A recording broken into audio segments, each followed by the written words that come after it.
This slow cooker chicken casserole is perfect for those chilly evenings when all you want is a meal to warm you up from the inside out. Not only is it packed with flavour, but by using chicken sausages rather than traditional pork sausages, we massively reduce the total amount of calories. This means it is a great option for anyone who's trying to eat a bit healthier. Serve this casserole alongside with some crusty bread to soak up that delicious sauce, or even with some delicious creamy mashed potatoes. If you're looking for a simple, slow cooker recipe that is easy to prepare, you're going to love this, and this is exactly how you make it.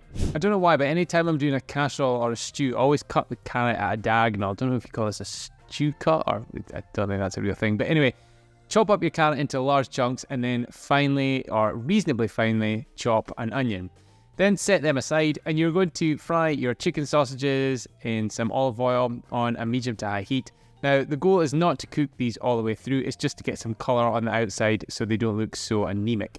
Then you're going to tip them into your slow cooker, put the pan back on the heat and reduce the heat down to medium, and gently fry those onions until they start to turn golden brown and are smelling delicious.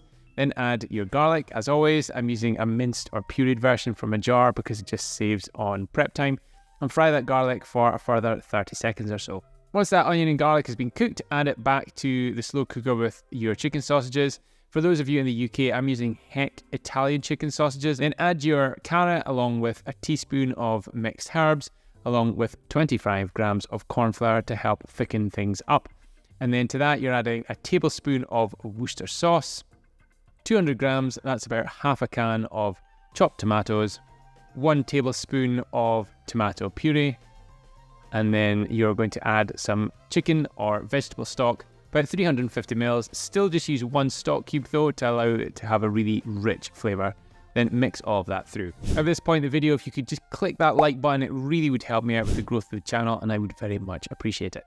Then once everything is mixed through, pop the lid on top and cook on low for about 6 to 7 hours, or about 4 to 5 hours of medium.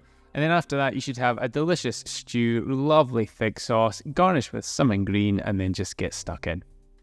So there we have it, slow cooker, sausage casserole, super easy recipe, and my kids absolutely love this one, so I know they are going to be looking forward to their dinner tonight. Anyway, thank you so much for watching this video. As always, if you have not had a chance yet, or if you're a new viewer, make sure to click that subscribe button, because then you'll get notified as soon as I post a new high protein recipe, because I'm doing so about twice a week and I don't want you to miss out. Right, I'm off to go and eat this. Drop me a comment below and let me know what you think of the recipe once you made it, and I will speak to you later. See ya.